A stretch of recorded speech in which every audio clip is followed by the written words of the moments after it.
Dernier chapitre d'histoire du programme de seconde, le chapitre 8, Tensions, mutations et crispations de la société d'ordre. Ce chapitre est une transition vers le programme de première qui commence par la Révolution française. Du Moyen Âge à la Révolution, justement, la société française, profondément inégalitaire, est divisée en trois catégories, que l'on appelle les trois ordres. Cela entraîne des tensions et des crises qui parcourent la société jusqu'en 1789. L'enjeu du chapitre sera donc de comprendre comment fonctionne la société d'ordre au XVIIe et XVIIIe siècle et quelles en sont les crispations.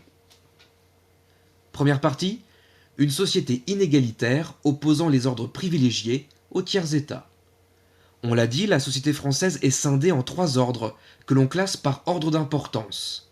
En premier, le clergé, c'est-à-dire les religieux, soit à peu près 1% de la population française. C'est un ordre influent, en plus d'être puissant économiquement. Il perçoit des impôts et possède 10% des terres du royaume. En deuxième, la noblesse. Ce sont les descendants des seigneurs du Moyen Âge, et ils représentent 2% de la population française. Elle bénéficie, cette noblesse, du prestige d'être la protectrice du royaume. Ces deux ordres, clergé-noblesse, forment les ordres privilégiés et bénéficient d'avantages accordés par le roi, une justice spéciale, une exemption des impôts, des professions réservées dans l'armée pour les nobles.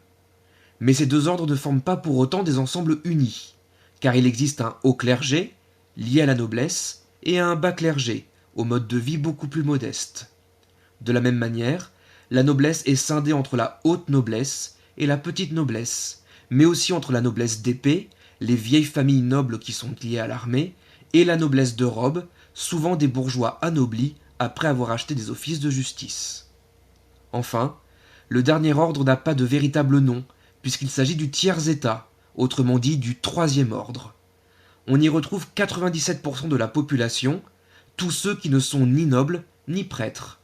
Il y a donc des bourgeois fortunés, des commerçants, des artisans, et surtout des paysans pauvres, qui représentent à eux seuls 80% du royaume de France. C'est sur le tiers-état, privé de droits et soumis au roi et aux autres ordres, que reposent tous les impôts, et c'est donc de lui que viennent les plus fortes remises en cause. Deuxième partie, une société traversée par des crises et des tensions provoquées par le tiers-état. Les conditions de vie des paysans, 80% de la société, on le rappelle, sont difficiles, tant ils sont écrasés par les impôts qu'ils doivent au roi, au clergé, à la noblesse. Au XVIIe siècle, de nombreuses révoltes paysannes ont lieu dans différentes régions de France, notamment à chaque rumeur de nouveaux impôts. Par exemple, la révolte des Nu-Pieds en Normandie en 1639 débute avec la rumeur de l'instauration de la gabelle, l'impôt sur le sel, dans une région déjà éprouvée par de mauvaises récoltes. Si la modernisation de l'agriculture et un climat plus favorable au XVIIIe siècle limitent les révoltes, la paysannerie demeure souvent très pauvre. L'autre agitation dans le tiers-état provient des bourgeois.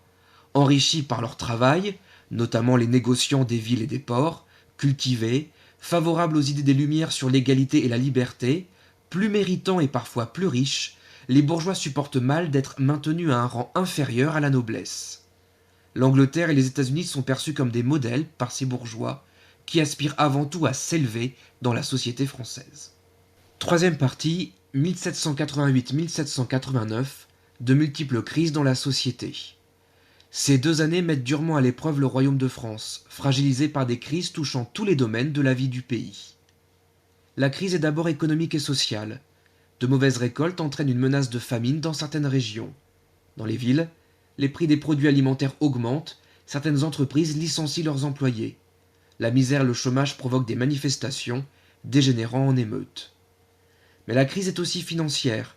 Les caisses du royaume sont vides, les dépenses étant structurellement plus importantes que les recettes, l'État français contractant de nouvelles dettes pour rembourser les anciennes. La crise est aussi politique. Le roi Louis XVI, sur le trône depuis 1774, indécis et peu respecté par les nobles, paraît incapable de diriger le pays. Enfin, la crise est morale. La bourgeoisie, très inspirée par les Lumières et la Révolution américaine, appelle de ses vœux un changement profond de la société. Pour tenter de sortir de la crise, et sûrement pour faire accepter des impôts supplémentaires aux tiers-États, Louis XVI se résout à convoquer une assemblée exceptionnelle, plus réunie depuis 170 ans, et composée de députés du clergé, de la noblesse et du tiers-État. Ces États généraux, c'est le nom de cette assemblée, se réunissent à Versailles le 5 mai 1789. Nous sommes 6 semaines avant le début de la Révolution française. Alors que faut-il retenir de ce dernier chapitre d'histoire de l'année?